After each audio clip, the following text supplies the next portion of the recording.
हम कह सकते हैं कि जंतु ऊतक का चौथा प्रकार। एनिमल टिश्यू का लास्ट टाइप्स होता है तंत्रिका ऊतक यानी कि नर्वस टिश्यू। तो चलिए इसका हम लोग स्टडी करते हैं। आइए आपको मैं यहाँ पे बोर्ड पे समझाता हूँ, आप लोग बिल्कुल केयरफुली रहिएगा और अच्छी तरह से समझने की कोशिश कीजिए, बहुत ही टफ होता है। आइए मैं आपको यहाँ पे बताता हूँ कि तंत्रिका ऊतक क्या होता है। तंत्रिका ऊतक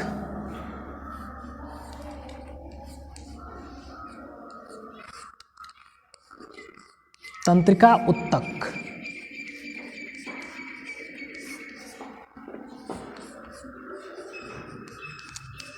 नर्वस टिश्यू। ध्यान दीजिए बाबू, हम तो ऐसे कह देंगे कि और ऐसे कहते हैं कि हमारे शरीर की जितनी कोशिकाएं हैं उनमें सभी में स्टिम्युल्स की क्षमता होती है, यानी कि उत्तेजना की क्षमता होती है। लेकिन हमारे शरीर में कुछ ऐसे कोशिका है या ऊतक है जैसे कि तंत्रिका ऊतक नर्वस टिश्यू, इसमें कुछ बहुत ज़्यादा ही स्टिम्युल्स की यानी कि उत्तेजना की क्षमता होती है। यह अनुकूल प्रतिक्रिया करने की क्षमता रखती है। अनुकूल प्रतिक्रिया का मतलब हुआ कि हमारे बाह्य वातावरण एडेप्टेशन, उसको कह देंगे अनुकूलता। यानी कि जैसे मान लीजिए कि अभी हमको ठंडा लगा तो हमने क्या पहना, जैकेट पहना, ठीक है ना। उसी तरह से हमको ज़्यादा ठंडा लगता है तो हम आग का तापन करते हैं, तो हमें आभास होता है कि हमें गर्मी है, ठंडी है। या फिर कोई हमें स्पर्श करता है तो इस तरह से पता चल जाता है कि हमें कोई स्पर्श किया है। या कोई हमें मारता है, उससे भी पता चलता है कि कोई मारा है। या ये भी हो सकता है कि आप चल रहे हैं आगे गड्ढा है तो आपको ये लगता है कि गड्ढा है, तो गड्ढा है तो आप गड्ढा में तो गिरने से बच जाते हैं। क्यों? क्योंकि वहां पे आपका ये नर्वस टिश्यू कार्य करता है, आपको तुरंत बताता है, आपके स्पाइनल कॉर्ड को बताता है, यानी कि मस्तिष्क को बताता है, स्पाइनल कॉर्ड मस्तिष्क को बताता है। अर्थात हम कह सकते हैं कि नर्वस टिश्यू हमारे सीएनएस यानी कि मस्तिष्क को बताता है और हम पीछे की तरफ हट जाते हैं। सामने चल रहे हैं, कुछ बात सोचते हुए रास्ते में चल रहे हैं, गुनगुना रहे हैं, अगर आगे सांप पड़ जाता है आपके तो आप तुरंत हटते हैं। कारण उसका है कि आपको तंत्रिका ऊतक वहां पे आपको आगाह कर रहा है कि आप हट जाओ, नहीं तो आपको सर्प क्या करेगा, डस लेगा, ठीक है ना। तो इस तरह से हम कह सकते हैं कि तंत्रिका ऊतक इस तरह का कार्य करता है, ठीक है ना। स्पर्श करना, बाह्य उत्तेजना, आंतरिक उत्तेजना, ये सारी क्रियाओं को, अनुक्रियाओं को ये क्या करता है कि अनुकूल प्रतिक्रिया करने की क्षमता इसमें होता है। अर्थात हमको ये बताता है कि ये इस प्रकार की शरीर में आपकी क्रियाएं हो रही है, ठीक है ना। अब रही बात कि ये शरीर में इतने तेजी से आपको ये आभास कराता है कि आपको पता भी नहीं चलता है। इसलिए इसको हम करंट वायर के भी नाम से जानते हैं। क्यों करंट वायर के नाम से जानते हैं? वायर क्यों कहते हैं? क्योंकि ये वायर की तरह हमारे शरीर में ये चारों तरफ फैला हुआ पाए जाते हैं, ठीक है ना। अब ये सारे तंत्रिका ऊतक मिल करके तंत्रिका तंत्र का निर्माण करते हैं। लेकिन यहाँ पे हम तंत्रिका तंत्र ना पढ़ करके केवल हमको ये जानना है यहाँ पे तंत्रिका ऊतक कि तंत्रिका ऊतक क्या होता है, ठीक है ना। तो तंत्रिका ऊतक मैं यही बता रहा हूं कि ये शरीर में इतनी तेजी से कार्य करती है कि आपको तुरंत बाय तुरंत पता चलता है। जैसे आपको मैं एक फॉर एग्जांपल में दे रहा हूं, जैसे आपके घरों में लाइट है, बल्ब है, स्विच है, तो वहां पे आपको बल्ब जलाने के लिए स्विच ऑन करना पड़ता है। जैसे ही आप स्विच ऑन करते हैं आपके बगल का जो बल्ब है वो ऑन हो जाता है, जलने लगता है। उसी तरह से तुरंत आप स्विच को ऑफ करते हैं तो उस बल्ब क्या होता है, ऑफ हो जाता है, यानी कि बुझ जाता है। तो वो तुरंत हो रहा है। तो वो क्रिया मैं आपको बता रहा हूं कि जैसे ही आपको कोई टच करता है तो तुरंत पता चल जाए कि हमें कोई टच किया है, ठीक है ना। उसी तरह से ये सारे शरीर में ये पाया जाता है और हमको और हमारे शरीर में हो रही क्रियाओं को नियंत्रित और नियंत्रण का यानी कि कोऑर्डिनेशन का कार्य करता है, ठीक है ना। अब मैं आपको बताऊंगा यहाँ पे कि यह हमारे शरीर में एक सिस्टम का निर्माण करता है। अर्थात अभी मैं बताया कि ये नर्वस सिस्टम का निर्माण करते हैं, तंत्रिका तंत्र का निर्माण करता है। लेकिन यहां पर हमको वो चीज न जानते हुए हमको केवल यहां पे ये जान लेना है कि तंत्रिका ऊतक उन अंगों को बनाता है जो अंग हमारे नर्वस टिश्यू यानी कि तंत्रिका तंत्र में भाग लेते हैं। तो नर्वस सिस्टम में भाग लेने वाले 3 ऑर्गन्स होते हैं। मैं आपको यहां पे बता रहा हूं, ध्यान दीजिएगा। पहला नर्वस होता है ब्रेन, बाबू क्या होता है? ब्रेन, मस्तिष्क। पहला होता है मस्तिष्क, ठीक है ना। चलिए यहां पे लिख देते हैं मस्तिष्क, ठीक है। और दूसरा बाबू होता है जिसको कहते हैं मेरुरज्जु, स्पाइनल कॉर्ड, ठीक है ना। इसको हम स्पाइनल कॉर्ड कहते हैं, स्पाइनल कॉर्ड, ठीक है ना। इसको कहते हैं मेरुरज्जु, मेरुरज्जु, मेरुरज्जु, सॉरी यहां पे रज्जु हो जाएगा, मेरुरज्जु, स्पाइनल कॉर्ड, ठीक है ना। अब थोड़ा सा ध्यान देंगे, जो तीसरा नर्वस सिस्टम में भाग लेता है उसको कहते हैं हम नर्व्स, यानी कि तंत्रिकाएं। तीसरा होता है तंत्रिकाएं, तंत्रिकाएं, तंत्रिकाएं, चलिए ठीक है, तंत्रिकाएं। इसको इंग्लिश में क्या बोलेंगे बाबू? जैसे यहां पर लिख दिया हूं तो थोड़ा सा ये उल्टा हो गया, आप लोग समझ लीजिएगा, ठीक है ना। यहां पे नर्व्स हो जाएगा, नर्व्स। तो आपको मैं यहां बताया कि जो तंत्रिका उत्तक होता है अर्थात नर्वस टिश्यू होता है, वो जब हमारे शरीर में तंत्रिका तंत्र का निर्माण करता है, यानी कि तंत्रिका सिस्टम का, जब नर्वस सिस्टम का निर्माण करता है तो वहां पे 3 ऑर्गन्स भाग लेते हैं। कौन कौन से बाबू?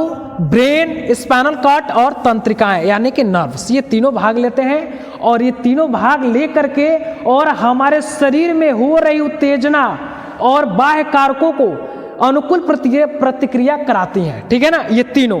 तो यहां पे हमको अब थोड़ा ध्यान देना होगा कि जो तंत्रिका उत्तक होते हैं ना बाबू, उनके 2 भाग होते हैं। कितने भाग होते हैं बाबू? 2 भाग होते हैं। वो कौन कौन से होते हैं आइए मैं यहाँ पे आपको समझा रहा हूँ, ठीक है ना। तंत्रिका उत्तक के 2 पार्ट्स होते हैं, अर्थात 2 भाग होते हैं। जो भी तंत्रिका उत्तक होगा इनमें 2 कोशिकाएं पाए जाएंगे। कितनी कोशिकाएं पाए जाएंगी बाबू? 2 कोशिकाएं पाए जाएंगी। कौन कौन सा कोशिका पाया जाएगा थोड़ा सा ध्यान देना होगा यहाँ पे, ठीक है ना। नर्वस टिश्यू, इसमें पाया जाएगा पहला जो होता है बाबू, पहला जो इसका सेल्स होता है वो होता है न्यूरॉन। इसको कहते हैं न्यूरॉन, ध्यान दीजिएगा, इसको हम न्यूरॉन बोलते हैं। क्या बोलते हैं बाबू? न्यूरॉन बोलते हैं। और जो दूसरा भाग होता है, ठीक है ना, उसको कहते हैं न्यूरोग्लिया। उसको क्या बोलते हैं बाबू? Neuroglia, neuroglia. कभी कभी तो इसको कहा जाता है, न्यूरोग्लिया को कभी कभी कहा जाता है ग्लायल। क्या नाम से दिया जाता है बाबू? ग्लायल के नाम से दिया जाता है इसको, ग्लायल कहते हैं इसको, न्यूरोग्लिया या ग्लायल कहते हैं, ठीक है ना। तो हम ये कह सकते हैं कि तंत्रिका उत्तक के 2 सेल्स होते हैं, ठीक है ना। 2 सेल्स होते हैं, पहला होता है न्यूरॉन और दूसरा होता है न्यूरोग्लिया या ग्लियल, ठीक है ना। अब थोड़ा सा यहाँ पे हमको ध्यान देना है कि ये कहाँ कहाँ पाए जाते हैं। तो मैं आपको बता रहा हूँ कि ये जो सेल्स होता है बाबू, ये जो न्यूरॉन होता है ये तो जाल की भांति और धागे नुमा संरचना होता है। ये तो हमको यही जानकारी लेना है, न्यूरॉन के बारे में जानकारी लेना है, ध्यान में रखिएगा। हमको यहाँ पे नर्वस टिश्यू में केवल न्यूरॉन का हमको जानकारी ले लेना है, यहाँ पे स्टडी कर लेना है, ठीक है ना।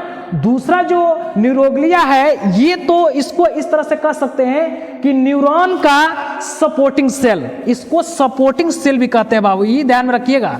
इसको सपोर्टिंग जो है, सॉरी, सपोर्टिंग सेल के नाम से भी जानते हैं। इसको सपोर्टिंग सेल के नाम से जानते हैं, क्यों? क्योंकि इसमें निसेल्स कण पाए जाते हैं जो जेली सदृश होते हैं। जितनी कणिकाएं होती हैं इनको ये पोषक देता है, पोषण प्रदान करता है, न्यूट्रिएंट्स देने का कार्य करता है, सपोर्ट करता है, उसको अवलंबन का कार्य करता है, चारों तरफ से घेर करके उसको रखता है। तो इस तरह के हमको जान गए, इसको, इसका स्टडी हम लोग कर लिए, मान लीजिए कर लिए, इतना ही बस हमको जान लेना है कि ये क्या कार्य करता है इसके साथ। तो ये सपोर्टिंग का कार्य करता है, ये ध्यान में रखिएगा। अब मैं आपको बताऊंगा कि न्यूरॉन क्या होता है। तो न्यूरॉन को जानने के लिए सबसे पहले हमको यहाँ पे न्यूरॉन का क्या करना पड़ेगा? तो फिगर ड्रॉ करना पड़ेगा। तो यहाँ पे मैं आपको फिगर ड्रॉ करके और उसको अच्छी तरह से समझाता हूँ कि न्यूरॉन क्या है, ठीक है ना। अब न्यूरॉन जो, एक बात और ध्यान में रखिएगा कि न्यूरॉन ही हमारे नर्वस टिश्यू का निर्माण करता है। जैसे मैं पहले भी बता चुका हूँ कि जो तंत्रिका उत्तक होता है, जो उत्तक होता है वो कोशिकाओं का समूह होता है। तो उसी तरह से जो न्यूरॉन है ये एक प्रकार का सेल है, न्यूरॉन सेल है जो नर्वस टिश्यू का निर्माण करता है। ये इकट्ठा होकर के बहुत सारे न्यूरॉन मिल करके और क्या बनाते हैं बाबू? नर्वस टिश्यू का निर्माण करते हैं, ठीक है ना। तो चलिए यहाँ पे मैं आपको फिगर दर्शाता हूँ और आपको समझाता हूँ कि ये कैसे व्यवस्थित होते हैं एक क्रम में। आइए इसको हम समझाते हैं, ठीक है। यहाँ पे हम आप लोगों को न्यूरॉन का जो है फिगर बना करके यहाँ ड्रॉ करके और मैं आपको अच्छी तरह से बताता हूँ, ठीक है ना। देखिए यहाँ पे पहले तो लिख देंगे यहाँ पे न्यूरॉन सेल्स, ठीक है ना, neuron cells, structure of neuron cells ऐसे कहा जा सकता है, ठीक है ना। चलिए यहाँ पे मैं आपको फिगर दर्शा रहा हूँ, ध्यान देना होगा कैसे इसका फिगर होता है। मैं आपको बहुत ही अच्छे से समझाने वाला हूँ आज, ठीक है ना।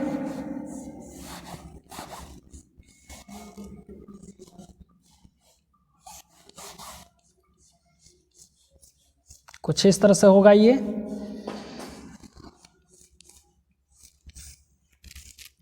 अभी मैं आप सबको अच्छी तरह से बताऊंगा और समझाऊंगा, बिल्कुल क्लियर हो जाएगा। ये कंसेप्ट मैं आप लोगों को क्लियर कराऊंगा, ठीक है ना। बस वीडियो के अंत तक आप लोग बने रहिए। यहाँ से कुछ इस तरह से संरचनाएं निकलेंगी, ठीक है ना। कनेक्टिव टिश्यू होता है यहाँ,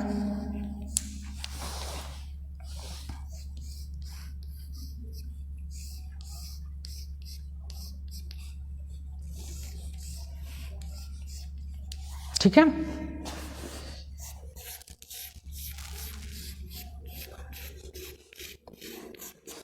इसमें ये कोशिका का न्यूक्लियस होता है, यहाँ न्यूक्लियस होगा और ये डेंड्राइट्स यहाँ से निकलता है, ठीक है ना।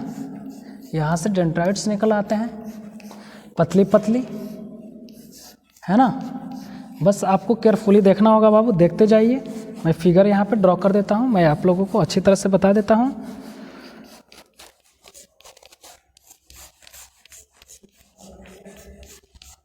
ये डेंड्राइट्स हो गया, ठीक है ना।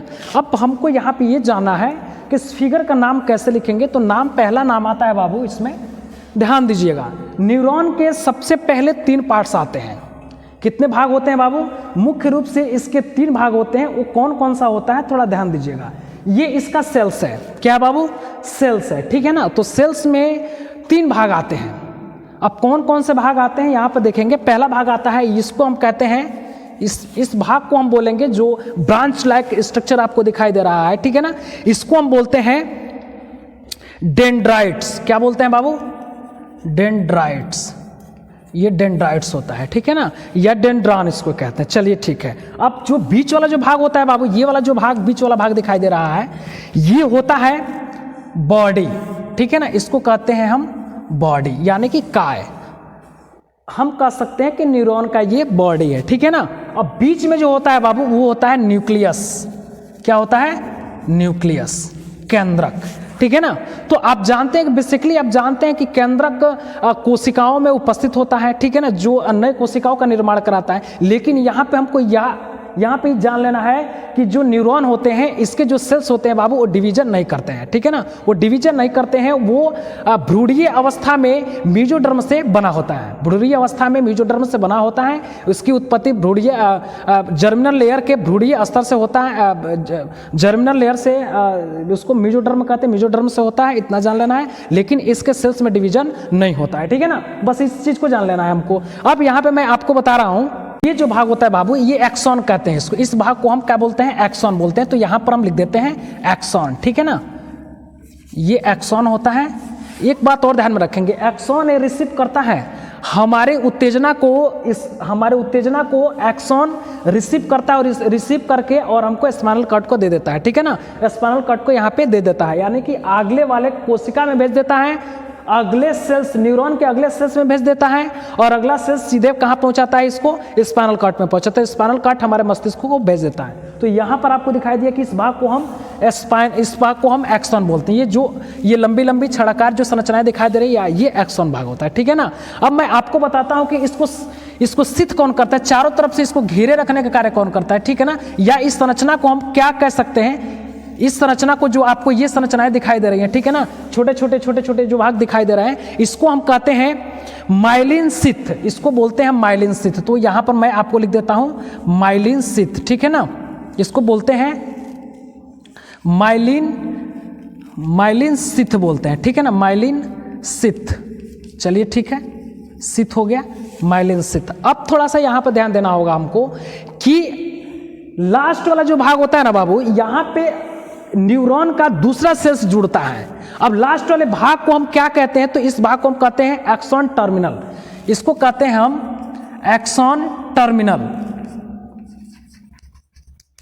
इसको एक्सॉन टर्मिनल भाग कहते हैं। लेकिन ध्यान देना होगा, यहाँ पे आप लोगों को बहुत ही केयरफुली रख के ध्यान देना होगा कि जो टर्मिनल जो भाग होता है, जब कोई सेल्स यहाँ जुड़ता है, तो जब जुड़ता है तो वहाँ पे उसको कहते हैं युग्म बंध, उसको सिनेप्सिस के नाम से जानते हैं, सिनेप्सिस कहते हैं युग्म बंध, ठीक है ना, इसको कहते हैं हम युग्म बंध, ठीक है ना, सिनेप्सिस, इसको सिनेप्सिस के नाम से हम जानते हैं, सिनेप्सिस कहते हैं, ठीक है ना, युग्म बंध। जब कोई दूसरा सेल इससे जुड़ा होता है तो इस जुड़ाव को हम क्या कहते हैं बाबू, युग्म बंध कहते हैं, यानी कि सिनेप्सिस के नाम से इसको जानते हैं, ठीक है ना। अब थोड़ा सा यहाँ पे हमको ध्यान देना होगा कि ये हो गया आपका न्यूरॉन, यानी कि तंत्रिका ऊतक का जो सेल्स है, जो जिस सेल्स से बना होता है, ठीक है ना, उसका ये हो गया फिगर।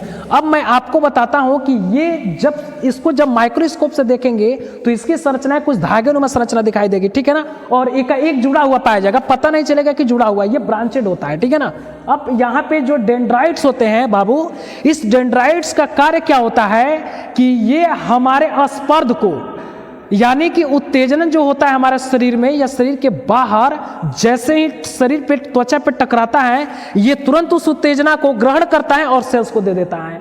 अब सेल्स क्या करता है कि इसको दे देता है, किसको देता है बाबू, तो यहां पे मैं आपको बताया कि ये एक्सॉन को दे देता है, ठीक है ना। और इसी तरह से आगे की तरफ बढ़ते हुए सीधे हमारे स्पाइनल कॉर्ड में चला जाता है, जो मेरुरज्जु है स्पाइनल कॉर्ड में चला जाता है, और स्पाइनल कॉर्ड हमारे सीनस को दे देता है, यानी कि मस्तिष्क को दे देता है, और हमें तुरंत के तुरंत पता चल जाता है, ठीक है ना। तो यहाँ पे आपको मैं बताया कि जो न्यूरॉन का सेल्स का जो बीच वाला भाग होता है, ये बॉडी कहलाता है, और इससे जो ब्रांच निकले होते हैं बाबू, इसको हम डेंड्राइट्स बोलते हैं, ठीक है ना। अब इसके अंदर न्यूक्लियस होता है, केंद्रक पाया जाता है, जो इसको कंट्रोल करने का कार्य करते हैं, इसमें जितनी क्रिया प्रतिक्रिया होती है उसको कंट्रोल करने का कार्य, ठीक है ना, न्यूक्लियस करता है, ठीक है ना। इसी तरह से मैं बता रहा हूं कि आगे की तरफ जो ये संरचना है, जो धागेनुमा संरचना है जो आपको दिखाई दे रही है, इसको एक्सॉन कहते हैं। अब इसको शीत करने का कार्य कौन करता है, चारों तरफ से, या इस भाग को हम क्या कहते हैं, तो माइलिन शीत कहते हैं, ठीक है ना। अब इसमें एक चीज और पाया जाता है बाबू, ठीक है ना, आपको ध्यान देना होगा कि अभी अभी मैं बताया कि जो लास्ट वाला जो भाग होता है, ठीक है ना, यहां से जो निकला हुआ, जो प्रवर्ध निकला हुआ भाग दिखाई दे रहा है, ब्रांचेड भाग दिखाई दे रहा है, इसको एक्सॉन टर्मिनल कहते हैं। यहीं से इसी तरह का एक कोशिका यानी कि एक सेल्स जब जुड़ता है, किस भाग से जुड़ता है बाबू, एक्सॉन टर्मिनल भाग से जुड़ता है, पार्ट से जुड़ता है, और यहां से जुड़ करके, और उस जुड़ाव को जब सेल्स नया सेल जुड़ता है तो उस जुड़ाव को हम क्या कहते हैं, युग्म बंध, यानी कि सिनेप्सिस के नाम से उसको जानते हैं। तो आई होप कि आपको तंत्रिका ऊतक, नर्वस टिश्यू समझ में आ गया होगा, ठीक है ना।